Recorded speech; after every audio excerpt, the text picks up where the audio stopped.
اعوذ بالله من الشیطان الرجیم. بسم الله الرحمن الرحیم. آیت 48 سوره المائده رسیدیم. بسم الله الرحمن الرحیم. الحمد لله والصلاة والسلام علی رسول الله صلی الله علیه و سلم و علی آله و صحبه اجمعین. در مطلب دوم در این بحث خود که در این آیت شریف هست احکام تشریعی در مورد حکم به ما انزل الله هست. بعد از این آیاتی که ما و شما میخوانیم در این آیات احکام تشریعی بیان میشه که در مورد حکم به ما انزل الله هست که به رسول الله صلی الله علیه و سلم و اتباعش امر میشه که شما مطابق آنچه در سنت است، یعنی به ما انزل الله، شما چی کنین؟ حکم بکنین، فیصله بکنین و در نظام های اسلامی و در خلافت اسلامی و در نظام تشریع اسلامی احکام تطبیق بکنین. و همین قسم به رسول الله صلی الله علیه و سلم وظیفه سپرده میشه که رسول الله صلی الله علیه و سلم وظیفه وقتی که فرستاده شده است در پالوی ازی که تبلیغ دین میکنه، دعوت میکنه، آیا رسول الله صلی الله علیه و سلم حکومتی بسازه؟ آیا در سیاست دخل داشته باشه؟ آیا در مسائل سیاسی و اقتصادی نقش داشته باشند؟ وقتی که رسول الله صلی الله علیه و سلم میگه که کانت بنو اسرائیل تسوسهم الانبیاء، بنو اسرائیل در رأس سیاستشان پیغمبران قرار داشتن، آیا شخص رسول الله صلی الله علیه و سلم مکلفیت سیاسی داره که این هم در رأس سیاست باشه؟ آیا رسول الله صلی الله علیه و سلم من حیث یک سیاستمدار در جهان اسلام سیاست اسلام از به اساس نظام اسلامی که تأسیس میکنه در مدینه منوره تطبیق بکنه؟ آیا در این نظام رسول الله صلی الله علیه و سلم قوای قضاییه باشه، قضاوت شود مطابق ما انزل الله؟ آیا قوی مقننه هست که بر از اینا تشریعات تعیین بکنه چی حلال است چی حرام است؟ و آیا در نظام رسول الله صلی الله علیه و سلم قوی اجرایه، مثلا قوی جنگی، دفاعی، وزارت دفاع، وزارت تعلیم، وزارت های مختلف به این شکل وجود داره؟ و آیا رسول الله صلی الله علیه و سلم در این وزارت ها و بالای مردم از خلال از اینها احکام الهی را تطبیق بکنن؟ ای آیات قرآن عظیمشان همین را بیان میکنه که برای نظام اسلام نظام کامل هست. وقتی که آدم علیه السلام وظیفه گرفته خلیفه الله در زمین الله باشه و حکم الله را در زمین الله تطبیق بکنه، به این قسم بعد از او پیغمبرها آمدن و بالاخره ابراهیم علیه السلام این مکلفیت به دوش خود گرفت. بعد از ابراهیم علیه السلام وقتی که بالاخره بر بنی اسرائیل می پیغمبرای بنی اسرائیل یا داوود و انا جعلناک خلیفة فی الارض، وقتی که داوود علیه السلام خلیفه در زمین میشه و بعد از او و ورثه سلیمان، بعد از او خلافت به سلیمان علیه السلام میرسه و به می شکل خلافت پایین آمده میاد تا وقتی که مثلا عیسی علیه السلام هست و آل وقتی که بنی اسرائیل اشتباهات کردن و اشتباهاتشون الله بیان کرد، انتقال میکنه این خلافت به بنی اسماعیل و به رسول الله صلی الله علیه و سلم و بعد از او خلفای راشدین هستند که خلافت اسلامی به نام خلافت خلفای راشدین تأسیس میکنن و به می شکل خلافت اموی ها و عباسی ها. بناهن اینجا آیات قرآن بر ما کلش این مسائل حکم تشریعی، نظام سیاسی اسلام، تطبیق احکام الهی، تطبیق تشریع الهی در زمین الله، مکلفیت پیغمبر، وظیفه پیغمبر در تأسیس نظام اسلام، در تأسیس حکومت اسلامی، در تطبیق شریعت اسلامی، در نظام سیاسی اسلام، این کلی این مسائل در اینجا بیان میشه تا که یک انسان مسلمانی که میخواد که فکر خود و عقیده خود از قرآن عظیم شان بگیره، این احکام بفهمه و از سخنایی که دشمنای اسلام مثلا میگه که در اسلام سیاست نیست، پس وقتی که در اسلام سیاست نیست کسی میگه و ایمانا که بسیاری از آیات قرآنی که در این راستای سیاسی هست به این کافر میشه. وقتی که میگه در اسلام نظام اقتصادی نیست، بناهن ای به ایمانا میشه که اینا اقتصاد اسلامی را قبول ندارن و وقتی که اقتصاد اسلامی را کس قبول نداشت، آیاتی که در راستای اقتصاد اسیر قبول ندارن و این مجموعه از مشکلاتی هست که امروز دامنگیری بسیاری کسایی هستند که فکرشان و اندیشیشان و عقیدهشان از قرآن گرفته نشده، بلکه دی مشکلات چی دارن؟ مشکلات فکری و مشکلات اعتقادی دارن. اعوذ بالله من الشیطان الرجیم. بسم الله الرحمن الرحیم. اعوذ بالله من الشیطان الرجیم. بسم الله الرحمن الرحیم. در اینجا در آیت 48 ما شما میخونیم الله متعال میگه و انزلنا الیک الکتاب بالحق.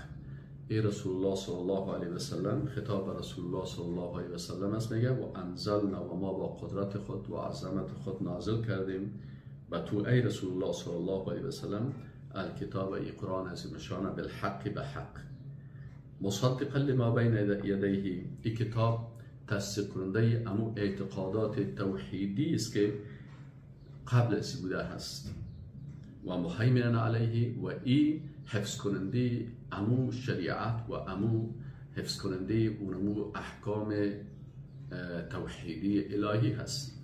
اگرچه باز به مسائل تشریعی باز شریعت موسی علیه السلام با شریعت رسول الله صلی الله علیه و سلم تفاوت هایی داره، لکن در اصل در مسائل اعتقادی توحیدی کل پیغمبران عقیدهشون یکی هست و رسول الله صلی الله علیه و سلم الله برش میگه که ما بر توی کتاب حق روان کردیم و این کتاب آنچه که در کتابا بود او را حفظ میکنه، بالایش مهیمن است. فحکم بینهم بما انزل الله. بناهن تو در بین از اینا حکم به ما انزل الله بکن. اینجا امر الله و رسول الله صلی الله علیه و سلم است. آل رسول الله صلی الله علیه و سلم در بین از اینا از چه قسم حکم بکنه؟ باید حکومتی باشه، در اون حکومت قوای قضاییه باشه، قوای اجراییه باشه، قوایی که مثلا اونجا حکمش نافذ است. تنها خب مثلا نگفته که رسول الله صلی الله علیه و سلم برو برای مردم درس بده. من مثلا استاد هستم، معلم هستم، وظیفه من درس است، اما یک کس دیگه وظیفهش افتاء هست، اما قضا کس باز حکمش الزامی هست و او از طریق حکومت میشه، نه از طریق افراد. یک فرد گپ یک عالمه کی گپش قبول میکنه، اما وقتی که این من حیث مسئول قضایی در یک حکومت باشه که در اونجا قوات هست، باز کلگی مجبور میشه که به حکم از او چی شوند؟ تسلیم شوند. دیگه الله متعال میگه که وانزلنا الیک الکتاب الحق مصدقا لما بین یدیه من الکتاب و مهیمنا علیه فحکم بینهم بما انزل الله. پس تو ای رسول الله صلی الله علیه و سلم در بین از اینا بما انزل الله. بما انزل الله چه معنی؟ یعنی با سیاست اسلام، با احکام تشریعی قضایی اسلام، با آیات قرآن، با وحی منزل، وحی جلی و وحی خفی در بین از اینا حکم بکن. پس قوای مقننه در عصر رسول الله صلی الله علیه و سلم چی است؟ وحی است که از جانب الله میاد به شکل جلی میاد و رسول الله صلی الله علیه و سلم احکام بیان میکنه. وحی خفی میاد و به رسول الله صلی الله علیه و سلم به شکل تفسیری تشریحی برش بیان میکنه. این قوه مقننه عصر رسول الله صلی الله علیه و سلم است. از این خاطر وقتی یک قضیه پیش میشه رسول الله صلی الله علیه و سلم منتظر است تا برش وحی بیاید، چی به شکل وحی جلی، چی به شکل وحی خفی، و باز رسول الله صلی الله علیه و سلم این تشریح میکنه و بیان میکنه. و قوای اجرایه هست. قوای اجرایه رسول الله صلی الله علیه و سلم لشکر داره، قماندان ها داره، وادی ها داره و به مناطق مختلف میفرسته. و قوه قضاییه داره که رسول الله صلی الله علیه و سلم در رأس قوه قضاییه قرار داره و قضاوت میکنه و فیصله میکنه و الله متعال برش احکام بیان میکنه. و وقتی که میگه برش حکم بکن به ما انزل الله، باز الله متعال و رسول الله صلی الله علیه و سلم میگه ولا تتبع اهواءهم، و متابعت از خواهشات از اینا نکن. اگر اهل کتاب هم هست یا کسی دیگه هستن، مشرکین هستن، اهل کتاب هستن، کسی که در اینجا هست، وقتی در اصل حکومت قرار داری و قضاوت میکنی، مطابق ما انزل الله حکم بکن و از خواهشات از اینا چی؟ پیروی نکن، مطابقت نکن. لکل جعلنا منکم شرعة و منهاجا. بر هر کسی شریعت و منهج داده شده است. همین قسم بر از اینا اساسات اعتقادی و باز تشریع داده شده بود. همین قسم بر تو اساسات اعتقادی و منهج و روش تشریعی که تو مطابق است باید حکومت تا بسازی برای تو هم داده شده است. ولو شاء الله لجعلکم امه واحده، اگر الله میخواست همه شما را یک امت میساخت و یک امت میبود که به نام امتی که مثلا در اینجا اختلافات و جنجال ها نمی بود. ولکن لیبلوکم فیما آتاکم، لکن الله متعال بر شما اختیار داد به این خاطر که شما را امتحان بکنه. لیبلوکم فیما آتاکم، به آنچه که الله بر شما داده در این امتحان است. بناء الله متعال اگر مثل احکام تکوینی الله که است که اجباری تطبیق میشه، آفتاب اینمی آفتاب است که خوش است یا نیست، اینمی آفتاب است، اینمی وقتش است، اینمی سیستمش است. زمین اینمی زمین است، اینمی سیستمش است. اکسیژن تو مجبور هستی نیاز به اکسیژن داری، خوش باشی یا خفه باشی محتاج اکسیژن هستی. اما در احکام تشریعی که است الله متعال اجباری نکرده، بر انسان اختیار داده. اختیار داده به خاطر چی؟ به خاطر که بر از چی هست؟ امتحان هست. از این خاطر الله متعال میگه که اگر ما مثل حکم تکوینی خود حکم تشریعی را هم اجباری میساختیم، کلگی یک امت میبود، هیچ کس سر خود شور داده نمیتونست. لکن الله متعال میگه در این قسمت ما به خاطر امتحان کردن بر از اینا چی دادیم؟ بر از اینا صلاحیت دادیم، قدرت دادیم، اختیار دادیم که انسان ها از چقدر حکم الله را تطبیق میکنن. و اینجا امتحان است. ولکن لیبلوکم فیما آتاکم، تا که شما را امتحان بکنه در آنچه که براتون داده شده است، کتاب می، پیغمبر می، احکام الله می، و والا شما این دستور داده میشه که شما تطبیق بکنید در زمین الله. و این امتحان است. فاستبقوا الخیرات، پس شما پیش دستی بکنید در نیکی ها، کوشش بکنید که زیاد توجهتان به این باشه که نیکی ها و خوبی ها را تطبیق بکنید. الی الله مرجعکم، و به طرف الله هست رجوع شما جمیعا تمامی. فینبئکم، باز الله متعال شما را خبر میده بما کنتم تختلفون، در آنچه که شما اختلاف داشتین. یعنی باز الله متعال اگر شما در چیزی اختلاف میکنین، باز الله متعال باز شما را خبر میکنه که شما در این مسئله که اختلاف کردین در این شما در باطل بودین یا در حق بودین. آن هم برای هر کس معلوم میشه که من در حق هستم یا در باطل، چرا الله متعال کتاب فرستاده، پیغمبر فرستاده و حقیقت‌ها را بیان کرده. خب در اینجا در این آیت شریف امام طبری رحمه الله میگه که و اصل الحیمنه الحفظ والارتقاب، یعنی حفظ و شهادت است. قد حیمن فلان، وقتی که میگه یک شخص گفته میشه که حیمنه، به این معنی که حفظه و شهیده حاضر است. پس قرآن عظیم شان حفظ کننده و شاهد هست بالای کتاب های دیگر. خب حکم دومی در حذر بودن از انداختن مؤمن در فتنه. اینجا هم به رسول الله صلی الله علیه و سلم بیان میکنه که این کسایی که اهل کتاب هستن، اینا به اساس اغراضی که دارن به شکل از اشکال میخواین که تو را در فتنه پرتن، تو را از امیر راه مستقیم منحرف بسازن. الله متعال میگه و ان احکم بینهم، ای رسول الله صلی الله علیه و سلم حکم بکو در بینشان بما انزل الله. ببینید چقدر تکرار میشه حکم بما انزل الله. وظیفه و مکلفیت پیغمبرا مجموع کلش اینمی هست که باید حکم الله را در زمین الله تطبیق بکنن.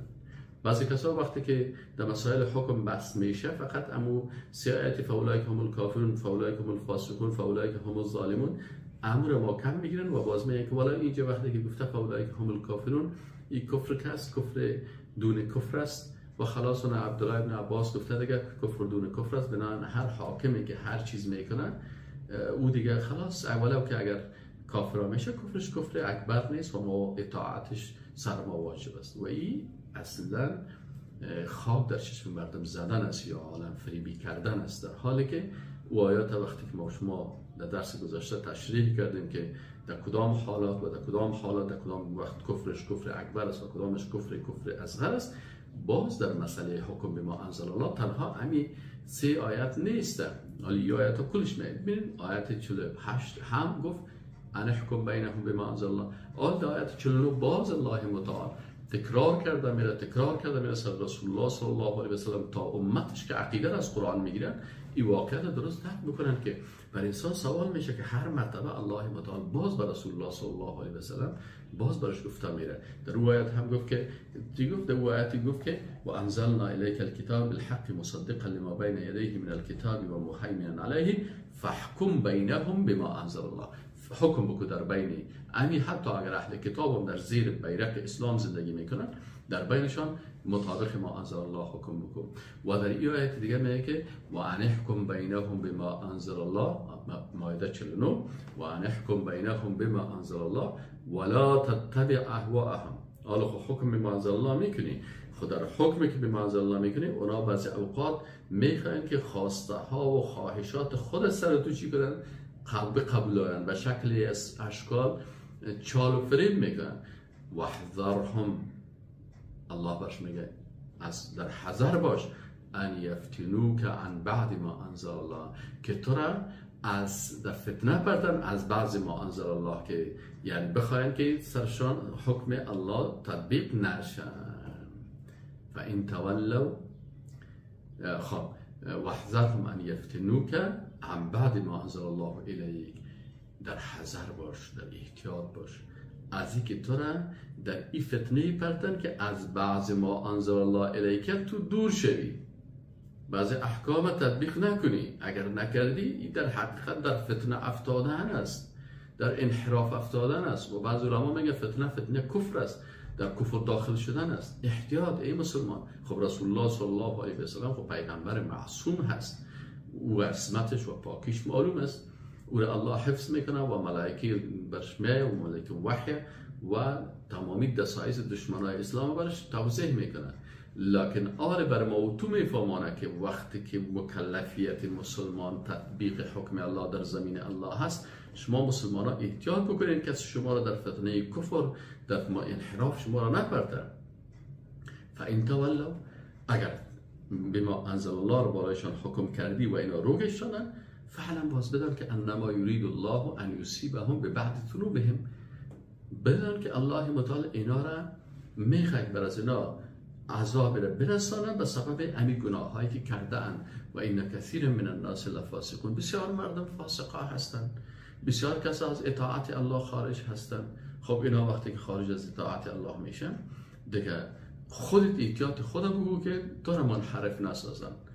اونا منحرف هستن، چون انسان های منحرف باز میخواه که دیگر را هم منحرف بسازه.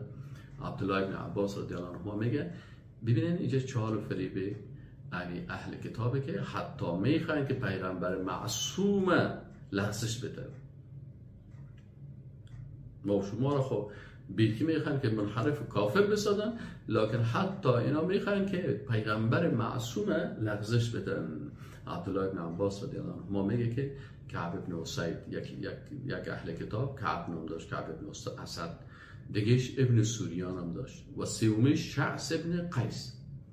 این سه نفر گفتن که بیاین بریم پیش رسول الله صلی الله علیه و سلم و محمد میگفتن ما شما رسول الله صلی الله علیه و سلم میگیم، گفت که بیا که بریم پیش محمد که اگر بتانیم او در دینش در فتنه پرتیم.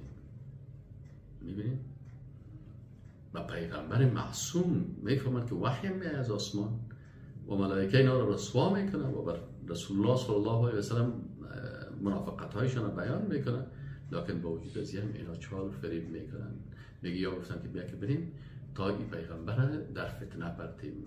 بناسش آمدن و گفتن یا محمد، برش گفتن ای محمد صلی الله علیه و سلم اینک قد عرفت ان احبار یهود، میگه شما شناختید که ما سه نفر کعب و ابن سوریه و شعث، این سه نفر از علمای یهود هستند. تو فهمیدی که ما از احبار یعنی از علمای یهود هستیم و اشرافهم و سادتهم، هم از علمایشان هستیم، هم از جمله اشراف هستیم و هم جمله سادات هستیم، یعنی بزرگای قوم هستیم و سادات کلانای سیاسی از اینا هم هستیم و همچنان از جمله شریف هایشان هستیم و از جمله علمایشان هستیم. سه منصب داریم: منصب علم، عالم، شریف و سید، که یعنی صادق، یعنی به معنای سید، یعنی عمو بزرگ سیاست مدار شد. و ان اتبعناک اتبعنا یهود ولم یخالفونا. این سه نفر میگه چون ما هم این سه صفت عالی رو داریم، اگر از تو مطابقت بکنیم باز یهودیا مطابقت میکنن و با تو مخالفت نمیکنن.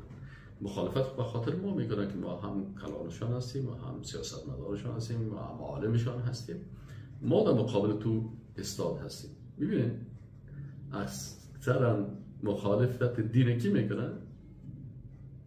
حبر عالم شریف و مسئول سیاسی. خب عالم هست، تو عالم هستی، تو خب باید بی به رسول الله صلی الله علیه و سلم اول ایمان بیاری. میبینید وقتی که چالبازی میکنن، علم اگر در دل زند یاری شود، علم اگر در سر زند ماری شود. علم از اینا مار گشته. آریا چی میگن به رسول الله صلی الله علیه و سلم؟ میگن که میفهمی که ما این سه صفت داریم و اگر ما مطابقت بکنیم از تو دیگه یهودی ها هم مطابقت میکنن و مخالفت ما رو نمیکنن. خب رسول الله صلی الله علیه و سلم میگه مشکل چی است؟ میگه والا و این بیننا و بین قومنا خصومه. در بین ما و در بین قوم ما یک دعوا هست. خصومت دعوا رو میگه. ما یک دعوا داریم سر یک مسئله، فنحاکمهم الیک، وارم میریم در محکمه تو، میریم در محکمه خودت، میگیم که بین اینجا این نظام اسلام است و رسول الله صلی الله علیه و سلم قاضی هست، حاکم است، در محکمه شما محکمهش میکنیم. فتقضی لنا علیهم، خودت تو یک کار بکن که دعوا را، قضیه را به نفع ما چی بکن؟ فیصله بکن. این پیشنهاد این سه نفر عالم اهل کتاب است. و نؤمن لک و نصدق لک. وقتی که تو به نفع ما این کار کردی و دعوا را ما بردیم، باز ما سه نفر به تو ایمان میاریم و تصدیق میکنیم. رسول الله صلی الله علیه و سلم میگه رفض رسول الله صلی الله علیه و سلم. رسول الله صلی الله علیه و سلم برشان گفت که این اسلام است. در دین اسلام این جرامت های کفری نیست. شما اگر واقعا عالم هستین و به نبوت ما و به رسالت اسلام و قرآن عظیم شان واقعا به اساس علمی که دارین و اونجا در کتابتان است قبول دارین، خوب. اما اگر به این شکل منافقت و به شکل غلط که هست، ما این قسمی مسلمان کار نداریم اصلا. چی کنیم که شما بین به دروغ به خاطر از اینکه قضیه دار است بیاین مسلمان شدین و دیگران را هم باز فریب بدین؟ نه خیر، درست است. هیچ از این قسم مسلمان و از این قسم مسلمان شدن شما و از این قسم مسلمان مثل شما ضرورت نیست. این گپ شما غلط است و این قسم ما صلح های کفری را قبول نداریم. این صلح اینا چی میخواستن؟ مصالحه کفری بکنن که یعنی پیغمبر منحرف بسازن، پیغمبر با باطل سرش دوسیه قضیه غلط سرش تیر بکنن، شاید اینا برن زمین های مردم دیگه رو دعوا بکنن و بیان بر رسول الله صلی الله علیه و سلم که زمین های رسول رو بر ما بتین. خب قضاوت دروغ و غلط و قاضی که غلط فیصله میکنن و باز بعد از او بگیم چی پیغمبر چی است داره که شما مسلمان شوین یا نشوین. اگر واقعا مسلمان میشین صداقت شوین، اگر نمیشین به این چاله فریب کنیم مختی دادیم.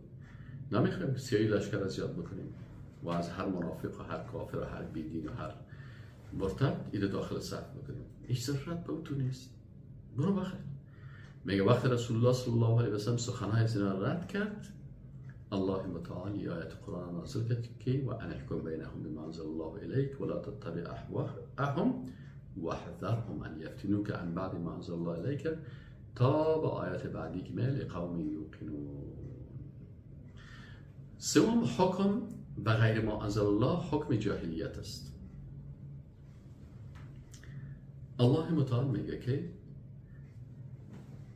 دو حکم است، یکی حکم به ما انزل الله هست، یکی حکم مخالف ما انزل الله هست.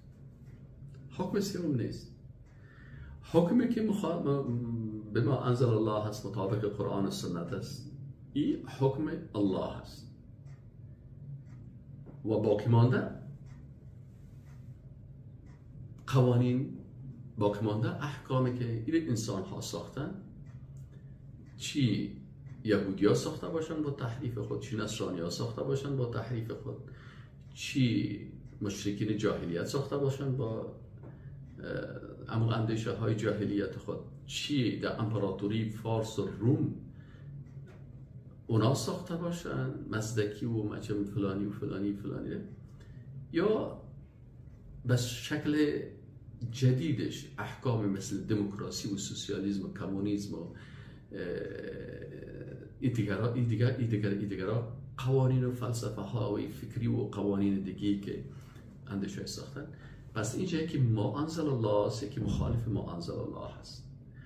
آنچه که ما انزل الله هست این درست و حق است در اصطلاح قرآن عظیم‌الشان، و برای باقی مانده این قوانینی که ساخت بشر هست که ضد شریعت الله، ضد ما انزل الله هست، تمام از اینا را حکم جاهلیت اسلام اطلاق کرده. باقی مانده کلش چی است؟ حکم جاهلیت است. از این خاطر الله متعال میگه افحکم الجاهلیت یبغون، آیا اینا حکم جاهلیت میخواین؟ و من احسن من الله حکما، و کیست بهتر نسبت به الله که در حکم کردن و در تشریع و در تقنین و در ساخت احکام، بیان احکام. آیا از ذات حکیم، الحکیم، الرحمن، الرحیم، القدوس، از این ذات با عظمت کرده کی میتونه که حکم خوبی، قانون عادلانه بسازه لقوم یوقن، برای قومی که و من احسن الله من الله حکما لقوم یوقن، برای کسایی که یقین دارن. حکم کی؟ حکم عالی هست، حکم الله هست. برای ما حکم الله هست، السمع و طاعت لله. چرا؟ به خاطر ازی که الله میفهم که خالق هست، ربوبیت داره، رب العالمین هست، قدرت داره، قوت داره، عادل هست، رحمان است، رحیم است، و ما بنده هایش هستیم و هیچ وقت الله متعال به بنده های خود ظلم نمیکنه و ظلم نمیخوره. بنابراین حکمی که بر ما کرده حکم عادلانه است. و این دیگرها که است اینا ظالم هستن، خائن هستن، به هر شکلی که باشه میخواین به نفع خود کار بکنن، چون خودشان قانون از قانون جاهلیت است. پس الله متعال میگه این قانون کلش قانون جاهلیت خوانده است. امام بخاری رحمه الله میگه که عن ابن عباس رضی الله عنهما عن النبی صلی الله علیه و سلم قال، امام بخاری میگه که رسول الله صلی الله علیه و سلم فرمود که ابغض الناس الی الله ثلاثه. این حدیث ابن عباس رضی الله عنهما، عبدالله ابن عباس روایت میکنه که ابغض الناس، ابغض یعنی مبغوض، بدترین انسان ها پیش الله سه کس است. ملحد فی الحرم، کسی که در حرم شریف الحاد میکنه، در مکه مکرمه مدینه منوره الحاد میکنه، در اونجا گناه ها، رقص ساز، مسائل بیدینی و کفر بیدینی رو در اونجا منتشر میسازه. این بسیار پیش الله ذلیل هست. و مبتغ فی الاسلام سنت الجاهلیه، و کسی که در اسلام در حالی که خودش میگه من مسلمان هستم روش های جاهلیت میخواین، در پالوی ازی که در اسلام هست روش های جاهلیت میخواین، و مطلب دم امرئ بغیر حق لیحریق دمه، یا کسی میخواه که خون یک کسی را بدون حق میخواه خونخواری بکنه و خون کسی را بریزانه. این سه کس الله بسیار بد میبینه. کسایی که در حرم شریف، در مکه مکرمه، مدینه منوره، در این منطقه چی میکنن؟ اینا الحاد میکنن، از حکم الله دور میشن، بیدینی ها را در اینجا ترویج میکنن، سیاحت ترویج میکنن، موسیقی و ساز و فتنه و عیاشی و ایگپا را ترویج میکنن. الله اینا بسیار بد میبینه. ابغض الناس هستن اینا. و دوم کسایی که پشت جاهلیت میگردن، قوانین جاهلیت میخوان، در لباس مسلمان ها از انجلی اسلام صدای کفر بکشن، بنام مسلمان قوانین کفری را تطبیق میکنن و بر مردم اینا را الله بسیار بد میبینه و پیش الله اینا بسیار مبغوض هستن، زشت هستن. خدا مسلمان میگیره، لکن میخواه که آنچه که از جاهلیت است ایره چی کنن؟ ایره سنت و روش جاهلیت پیش بگیره. و کسایی که خونخوار هستن و میخوان که خون مردم بنا حق بخورن. حسن بصری رحمه الله این تابعی هست، این هم از علمای تابعین است. حسن بصری رحمه الله این میگه من حکم بغیر حکم الله، هر کسی بغیر از حکم الله که قرآن و سنت است، شریعت اسلامی هست، بغیر از حکم میکنن فحکم الجاهلیت هو، این حکم از حکم جاهلیت است. هر کسی بغیر از شریعت الله حکم میکنه کلش جاهلیت است. قانون امریکا، قانون فرانسه، قانون ملل متحد، قانون کل از اینا حکم جاهلیت است پیش الله. پیش الله هیچ ارزش نداره. امام ابن کثیر رحمه الله میگه که ينكر تعالى على من خرج عن حكم الله المحكم المشتمل على كل خير الناهي عن كل شر وعدل إلى ما صوابه من الآراء والأحوال والاصطلاحات التي وضعها الرجال بلا مستند من شریعت الله. میگه الله متعال انکار میکنن بالای کسی که از حکم الله که حکم است که بسیار محکم متقن شامل کل خیر هست، حکم الله نهی کننده از تمام شر هست. کسی که از این حکم میبراید با چی میره؟ و میره به طرف دیگه احکام و آرا و اقوال و اصطلاحاتی که این اشخاص گذاشتن، انسان ها گذاشتن بدون استناد به شریعت. الله میگه این انکار میکنه، این جاهلیت میدانه.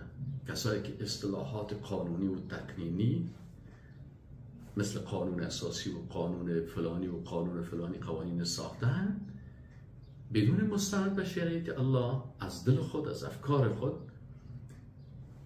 این قانون میسازن. سرزیا الله انکار میکنه که این قانون تان غلط است و پیروی از این قانون غلط است. کما کان اهل الجاهلیت یحکمون به من الضلالات والجهالات، مثل که اهل جاهلیت قبل از اسلام هم همین قسم قانون ها را میساختن، از فکر و اندیشه گمراه و جاهلانه خود و قوانین ساخته بودن. مما یدعونها به آرائهم و اهوائهم، مطابق نظریات خود، مطابق خواهشات خود. و کما یحکم به تتار من السیاسات الملکیت المأخوذة عن ملکهم جنگیز خان، مثل که تتار، مغولی ها، تتاری ها اینا چی میکردن؟ اینا وقتی که آمدن هولاکو خان نواسی چنگیز خان که خلافت اسلامی را سقوط داد و قانونی دارن که اینا از سیاست های گرفته شده که پادشاهشان چنگیز خان با او روش قانونی یا سیاسی حرکت میکرد. الذی وضع لهم الیساق. علامه ابن کثیر میگه که چنگیز خان بر اساس یک کتاب قانونی ساخته هست به نام الیساق و هو عبارت، ابن کثیر سخن ابن کثیر است، میگه این عبارت است. یساق چی است؟ میگه یساق عبارت عن کتاب مجموع من احکام قد اقتبسها عن شرائع شتى. میگه یساق عبارت است یک کتاب بود که چنگیز خان گرفته اقتباس کرده از شریعت ها و قوانین مختلف، از یهودیت من الیهودیت والنصرانية والملة الإسلامية وفيها كثير من الأحكام أخذها من مجرد نظره وهواه. آل چنگیز خان یک کتاب ساخته، از یهودیت هم گرفته، از نصرانیت هم گرفته، از اسلام هم گرفته و آرا و نظریات خود هم داخل کرده. از 4 چیز یک قانون ساخته و نامش مانده الیساق و این کتاب گذاشته. خب فصارت فی بنیه شرعا متبعا. این کتاب یساق در بین اولادش چی شده؟ من حیث یک شریعت و قانونی که از اطاعت میکنن در بین از اینا هست. بین از اینا همین قانونی شده که از این اطاعت میکنن. یقدمونها، این کتاب الیساق تقدیم میکنن على الحكم بكتاب الله و سنت رسوله صلی الله علیه و سلم این تقدیم میکنن نسبت به حکم به کتاب الله و سنت رسول الله صلی الله علیه و سلم. یعنی کتاب الله و سنت رسول الله رو دور میکنن و ایواز ازی در حکومت خود الیساق میگذارن که قانونی هست که چنگیزخان از ادیان مختلف از افکار و نظریات خود جور کردن ولی بر از اینا آورده هست. خب آل الیساق شناختیم و تطبیق کنندیش هم آل کی هستن؟ نواسه های چنگیزخان هستن و نواسه های چنگیزخان آمدن، اولادی که چنگیزخان خلافت اسلامی را سقوط کردن، حکم به ما انزل الله را وسو کردن، سقف نظام وسو کردن که کتاب الله و سنت رسول الله بود در زمان خلفای عباسی. ایوازش آوردن نظام جدید، قانون جدید، کتاب جدید که به نام الیساق است. نظام چی شد؟ نظام وسو کردن، آوردن قانون جدیدی ساختن به نام الیساق، آلی رو تطبیق میکرد. خب آن علامه ابن کثیر حکم زیر چی گفته است؟ چون علامه ابن کثیر کسی است که در این عصر زندگی کرده. ما و شما همیشه وقتی که احکام میگیریم، مثلا در وقت امام ابو حنیفه، امام شافعی، امام مالک، امام احمد ابن حنبل رحمهم الله، در اون وقت خلافت اسلامی جای به جای بود، نظام اسلامی تطبیق میشد و اونجا به نام چنگیزخان و به نام تتار و به نام سقوط دور کردن که شریعت الله و کتاب دور کردن، این چیزها نبود. از این خاطر در کتاب‌های سنت این مسائل کم ذکر شده. نظام خلافت اسلامی سقوط داده شد و چتر اسلامی که حکم به ما انزل الله بود او را دور کردن، ایواز از این چتر دیگی به نام یساق آوردن، قانون دیگی آوردن، نظام جدید آوردن. متوجه هسته؟ اینال کسایی که به این نظام جدید، به این کتاب جدید و این قانون جدید تسلیم میشه، از مسلمان ها حکمش چی است؟ کی را باید بگویم؟ در این وقت کی زنده است؟ در این وقت علامه ابن تیمیه زنده است. از این خاطر این مسئله در کتاب های ابن تیمیه میرفیم. در این وقت علامه ابن کثیر زندگی میکنه، یعنی در تفسیر ابن کثیر میخوانیم که حکمش بیان میکنم. در این وقت علامه ابن قیم است و دیگر علمای هستن که در این مسائل باز بحث کردن، چون در این عصر زندگی میکنن. آل دیدن که این مشکل ایجاد شد. آل علامه ابن قیم ابن کثیر ای چی میگه؟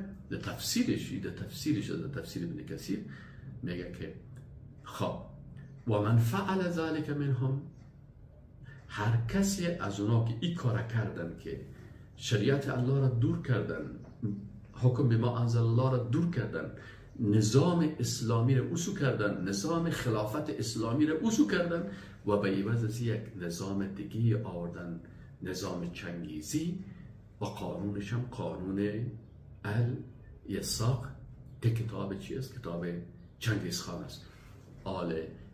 هر کسی که میگه و من فعل ذلك منهم فهو کافر، هر کسی که از اونها این کار کرده، این سقف اوسو کرده و ایوازش نظام جدید، این نظام خلافت اوسو کرده و ایوازش نظام دیگه بر نظام چنگیزخان آورده، ما انزل الله را حکم بشه، قرآن و سنت اوسو کرده، ایوازش الیساق آورده، میگه کسی که این کار کرده فهو کافر یجب قتاله، میگه کافر است، واجب است قتالش، که با امرای ازی قتال یعنی جهاد قتالی شود که از اینا باید جنگیده شود. حتی تا چه وقتش می جنگی؟ حتی یرجع الى حکم الله و رسوله صلی الله علیه و سلم، تا که دوباره این نظام وسو کنند و نظام حکم الله و رسولش ما انزل الله را تطبیق بکنند. پس در مقابل حکم جاهلیت جهاد هست، جهاد قتالی، تا که حکم جاهلیت دور شود و حکم به ما انزل الله تطبیق شود. این فتوای علامه ابن کثیر دمشقی رحمه الله هست. صاحب تفسیر ابن کثیر تفسیرش بسیار معتبرترین تفاسیر هست. عالم دیگه به نام ابن ابی زمنین، ابن ابی زمنین متوفای 399 هجری هست، این پیش از ابن کثیر است. او چی میگه؟ میگه حکم جاهلیت تعریف میکنه، میگه و هو ما خالف کتاب الله و حکمه. میگه حکم جاهلیت هر قانونی که مخالف کتاب الله و حکم الله باشه او حکم جاهلیت است، قانون جاهلیت است. عبدالله دمیجی رحمه الله میگه در این آیت قرآن شما خوب توجه بکنین، فجعل الحکم حکمین لا ثالث لهما. میگه در این آیت که شما سعی کنین دو حکم بیان شد، یکی حکم بما انزل الله و یکی حکم جاهلیت. لا ثالث لهما سوم حکم نیست، یا حکم بما انزل الله هست یا حکم جاهلی هست، یا حکم الله هست یا حکم طاغوت است. این حکم جاهلی در دو آیت قرآن حکم طاغوت میگه. بنابراین الله مطالب دو حکم است، یا حکم به انزل الله هست یا حکم جاهلیت است. پس به این اساس لا ثالث لهما. حکم اول سیمی میگه نیست، حکم اسلامی، یکی حکم اسلامی است و هو الحکم به کتاب الله و سنت رسوله صلی الله علیه و سلم، و حکم جاهلی و هو ما خالف ذلك. پس میگه یکی حکم اسلامی هست که مطابق کتاب الله و سنت رسول الله هست، و دیگه حکم جاهلی است که مخالف کتاب الله و سنت رسول الله صلی الله علیه و سلم هستند. اینالینی حکم جاهلیتی حکم طاغوت است. الله میگه فمن یکفر بالطاغوت، باید به حکم جاهلی به طاغوت باید تو کافر شوی. فمن یکفر بالطاغوت و یؤمن بالله، باید تو مؤمن گفته میشی. قضیه اعتقادی هست. بسیاری کسا با عینی اساس کافر میشه وقتی که احکام جاهلیت که میگه من دموکرات هستم. یک کس میگه من دموکرات هستم. خود تو دموکرات هستی چی معنی؟ یعنی معنای گپش چی است؟ وقتی که دموکرات هستی، معنای دموکرات ما که عقیده ما از قرآن گرفتیم و فکر ما بر اساس قرآن است، آیات قرآن را خوانیم، پس دموکراسی حکم چی شد؟ اسلامی است؟ نیست، ضد اسلام است. پس این جاهلی هست، حکم طاغوت است. خودت میخیزی میگی من مسلمان دموکرات هستم، یعنی کافرت خودت اعتراف میگیری کافر هستم، یا میگی من سکولار هستم یا سکولاریسم تطبیق میکنم، بنابراین خودت اعتراف کنی بگی من کافر هستم، حکم جاهلیت آوردی و میگی من حکم جاهلیت ایمان دارم، باور دارم و میره تطبیق میکنم. پس وقتی یک نفر باز میگه تو کافر هستی و ما انزل الله، باز چون خفه میشی؟ باید خفه نشه. و مفتی هایی که باز به مخالف ما انزل الله فتوا میدن برای اینا، خوره باید طاغوت مطبوع بگوییم و کلامش طاغوت مطابق بگوییم، باز چون خفه میشیم که شما چرا ایره میگید؟ الله متعال میگه. شیخ عبدالرحمن السعدی رحمه الله میگه که حکم جاهلیت در کدام از تعریف میکنن. من اقوال علما را براتون نقل میکنم با مصدرش و با شکل عربیش، متن عربیش میخوام که شما بفهمید که سخن منی سخن از عالم است. شیخ عبدالرحمن سعدی مفسر قرآن است، تفسیر داره. این تفسیر خود نشته میکنه که در زیر آیت اف حکم الجاهلیتی بخون معرفی میکنه حکم جاهلیت چیست. میگه و هو کل حکم خالف ما انزل الله علی رسوله. میگه حکم جاهلیت هر حکم، هر قانونی که مخالفت میکنه با آنچه که الله و رسولش فرستاده است. خلاص بین یک قانون وقتی که قانون میخوانیم، این قانون چی هست؟ ضد قرآن است، ضد سنت است. حکمش حکم جاهلیت شد با اساس آیات قرآن، با اساس تفسیر مفسرین.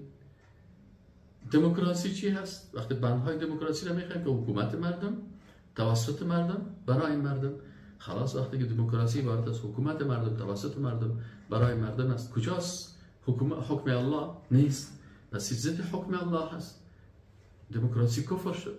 پیروای دموکراسی، کسایی که به دموکراسی باور دارن، یقین دارن، کفر است. خب بیاین دیگه نظام تا نظام جمهوریت. در نظام جمهوریت چی است؟ بر اساس جمهور مردم رأی میدن، جمهور مردم قوای مقننه میسازن، جمهور مردم قوای قضاییه میسازن، جمهور مردم قوای اجراییه میسازن، حکومت مردم میسازن. پس قانون کی میسازن؟ مردم میسازن. بنا نظام جمهوریت نظام کفری هست، حکم جاهلیت است. چرا خفه میشیم؟ اینمی قسم هست دیگه. اگر جمهوریت نظامش مطابق حکم الله هست. یک حکم اسلامی است که جاهلیت است. شما وقتی گفتین که جمهوریت به معنای ازی که حکم الله نیست، حکم رسول الله صلی الله علیه و سلم نیست. تشریعی که در عصر رسول الله صلی الله علیه و سلم شریعت، قانون اساسی قرآن هست، احکام الهی می وحی است. اما شما میگین که مردم قانون میسازن، مردم مصلحت خدا خوب میفهمن، جمهور مردم این کارا میکنن، خلاص بس معلوم میشه که این نظام جمهوریت نظام اسلامی نیست، نظام کفری هست، نظام جاهلیت است. چرا اینجا علما چی میگه؟ و کل حکم خالف ما انزل الله علی رسوله. هر حکمی که، هر قانونی که مخالف آنچه که الله و رسولش نازل کرده، وحی خفی یا وحی جلی، قرآن و سنت است، بنابراین این حکم چی شد؟ این حکم جاهلیت شد، مخالف شد با قرآن و سنت. فلا ثم الا حکم الله و رسوله او حکم الجاهلیه. این عالم شهستانی هم میگه بناء در اینجا فلا ثم، در لیس هناك، ثم اینجا معنای هناك در اینجا نیست، الا مگر حکم الله و رسوله، یکی حکم الله و رسولش، دومش او حکم الجاهلیه، یا حکم جاهلیه. دو تا حکم است، یا حکم الله و رسولش است یا حکم جاهلیت است. فمن اعرض عن الاول، ببین علما چقدر شیرین صحبت میکنن و چقدر دقیق دین بر انسان میفهمانند.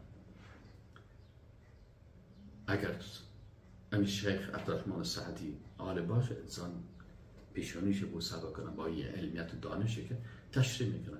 چی میگه؟ میگه فمن اعرض عن الاولی، هر کسی که از اولی که حکم الله و رسولش است از اعراض کرد، روی خود گشتن، چی میشه؟ ابتلی بالثانی المبنی علی الجهل والظلم والغی. میگه مبتلا میشه به هر کسی که از حکم الله و رسولش روی خود گشتن، مبتلا میشه به حکم جاهلیت که این دومی هست، که این اساسش جهل است، ظلم است و غی، یعنی اساسش بدبختی و اساسش بیدانشی و بیفهمی هست. ولهذا اضافه الله للجاهلیه. از این خاطر این قوانینی که نام میسازن ایره الله و جاهلیت نسبت داد. چرا؟ به خاطر اینکه وقتی قانون اینا میسازن، الله متعال وقتی یک حکم بیان میکنه، الله متعال نتایج از این حکم با خبر است. از نتیجه از این حکم الله متعال با خبر است، عالم الغیب و شهاده است. الله متعال میفهمه که این حکمی که هست وقتی این تطبیق میشه در بنده ها، نتایجش چی هست؟ خوشبختی، سعادت و کامیابی هست. ولی اونها نتیجه حکم خود، قانون خود نمیفهمند. بسیاری وقتا قانون نمیسازن، قانونش به اساس جهل است.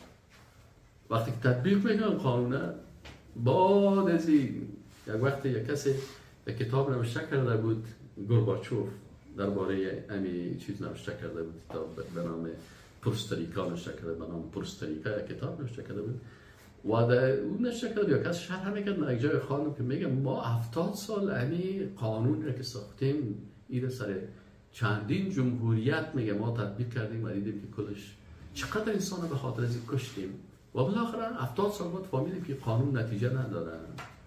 کاش که در کشور افریقایی میگه تطبیق میکنیم، حداقل میبینیم که نتیجهش چی هست. ما چقدر استالین چقدر نفرها را کشت، لنین چقدر را کشت و چقدر ملک‌ها را خراب کردن تا که این قانون، ولی بالاخره میگه خود ما در نهایت فهمیدیم که قانون ما غلط است. از این خاطر این قانون جاهلیت میگن. همین قسم ادوارد شوارنادزه یک وقت وزیر خارجه اتحاد شوروی بود، باز رئیس جمهور گرجستان شد. او هم یک خاطرات خود نوشته میکنه. میگه من 40 سال به کمونیسم دعوت میکردم، سوسیالیسم و کمونیسم، که وقتی ما حکومت بسازیم در اونجا بیخی عدالت میباشه. اما روزی که میگه ما قدرت سیاسی را گرفتیم و حکومت را ساختیم، میگه من که وزیر خارجه شدم، برای من خانه دادن و که نشون چقدر اتاقا داشت و چی اولی داشت و ما میگه 4 5 6 نفر هستیم در خانه و خودم از خانم هستم که تاکسی 14 طفل این اتاقا و در بوتره که میگه من میرم مردم بیچاره را نمیته که حتی تیر شون، با که وزیر خارجه تیر میشه و بالاخره راهها بند است. میگه من گفتم 40 سال ما به دروغ دعوت کردیم، هیچ امکان نداره که 100% تو بگیری، هیچ فرق بین مردم نباشه. ما دیگه میگفتیم که نه، وقتی ما حکومت بگیریم بین یک کارگر عادی، بین یک جوالی، بین یک دهقان و بین یک وزیر، بین یک رئیس جمهور هیچ فرق نیست. اما ما که میبینیم که ما 40 سال دروغ گفتیم، از 40 سال به غلط، یعنی خودش جهل خود چی میکنه، بعد از 40 سال بعد اعتراف میکنه که من جاهل بودم و به طرف جهل و قانون جهالت بود. و به این قسم امروز وقتی که بسیاری از دانشمندان در غرب نظام کپیتالیستی را ارزیابی میکنن، نظام سوسیالیستی را ارزیابی میکنن، بالاخره میگن که قوانین غلطی است و باید قوانین تغییر بخوره، دموکراسی باید تغییر بخوره، سیستم باید تغییر بخوره. در غیر از اون بشریت روز به روز به هلاکت میفتد. حتی بسیاری وقتا مثلا وقتی که حال زنا را رواج کردن و شراب را رواج کردن و آزادی دادن و چی دادن، نسلشان از بین میره، نسل خودشان از بین میره. در بسیاری از کشورهای اروپایی نسل سفید پیس نسل از بین میره و بالاخره حال مجبور هستن که قوانین جاهلیت خود از خاطر میگه که الله متعال این قوانین به طرف چی نسبت داد. سبحان الله، این قوانین جاهلیت است. و اما حکم الله تعالی، اما حکم الله فمبنی علی العلم والعدل والقسط والنور والهدى. 5 چیز است. علم است، علم کی؟ عالم الغیب و شهاده. الله که عالم غیب و شهاده است میفهمه بر بنده ما کدام مخلوق ما چی به منفعتش است، قانون تعیین کرده. الله متعال عادل هست، بین مخلوقات ما چه قسم باید عدالت شود. قسط، برابری و نورانیت است. وقتی که رسول الله صلی الله علیه و سلم در یثرب شریعت الله را تطبیق کرد، نامش مدینه الرسول ماندن. مدینه رسول منوره که یک تکه نورانیت است، اخلاق است، انسانیت است، دوستی است، صمیمیت است، محبت است، برادری است، عدالت است، کلش میگه تطبیق میشه. و الهدى و هدایت است. بنابراین این قوانین چی هستن؟ هر عالم وقتی که آیت قرآن تشریح میکنه برای انسان مغز زبده امی احکام به انسان بیان میکنه که آدم اما آیت قرآن بسیار خوب درک میکنه و میفهمه. از این خاطر ما مجبور هستیم شاگردی از این استادای بزرگوار میکنیم و کتابایشون هم میخوانیم. شیخ احمد شاکر رحمه الله، این هم یکی از شیوخ است، چی میگه؟ میگه ان من قدم ای قانون او ای رأی على الحكم بكتاب الله و سنت رسوله فهو کافر. میگه هر کسی که یک قانونی داره، قانون امریکا باشه، یا قانون روس باشه، یا قانون جرمن باشه، یا قانون یهود باشه، یا قانون نصارا باشه، یا قانون افریقا باشه، یا قانون ملل متحد باشه، میگه هر کسی تقدیم بکنه کدام قانونی که هر قانونی باشه او رأی هر نظری فلاسفه باشه، نظری منطقی ها باشه، نظری هر کسی که باشه، ایره علی الحکم به کتاب الله و سنت رسولی، بر حکم به کتاب الله و سنت رسولش این نظریات، قوانین، افکار ایره تقدیم بکنن، فهو کافر است، یجب قتاله حتی یرجع الى حکم الله و رسوله. این کافر هست، این حاکم که قانون از رو آورده اینجا سر مسلمان ها تطبیق میکنن، میگن لازم است، واجب است قتالش که برای جنگیده شود تا که به حکم الله و رسول بر بگرده. فلا یحکم سواه فی قلیل ولا کثیر. این باز حکم نکنن در چیز کم و زیاد بغیر از حکم الله، نه در زیاد نه کلش، خود باشه بزرگ باشه. و هذا و این گپی که میگم، من میگم شیء بدیهی، یا عالم میگه این متخصص است مسلکی، میگه گپ من نیست، میگه این شیء چیز معلوم دار است، معلوم من الدین، دین الاسلام بالضروره، میگه این از اسلام و ضرورت معلوم است. لا یعذر بجهله احد، هیچ کس، هیچ حاکمی به جاهل بودن در این معذور نمیشه.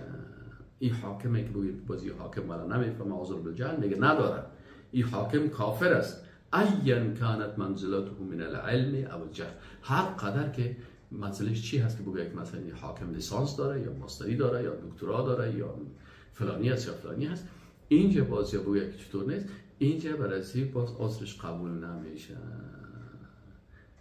او و من الرقع او الانحطاط یا چقدر این پیشرفته است یا چیه. نه میگه در این مسئله حکم به غیر ما انزل الله این قاطع هست که حکم ما انزل الله، حکم اسلام، حکم حق است.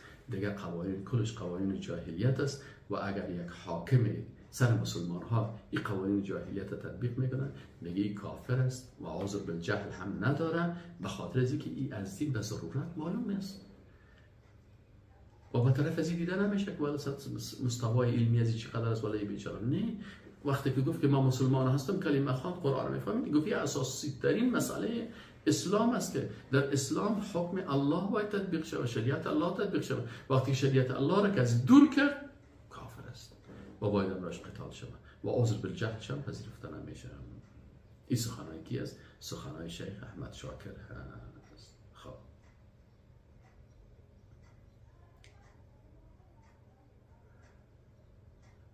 بعد از اینکه از این خلاص شدیم، حکم چهارمی در آیت 51 سوره بقره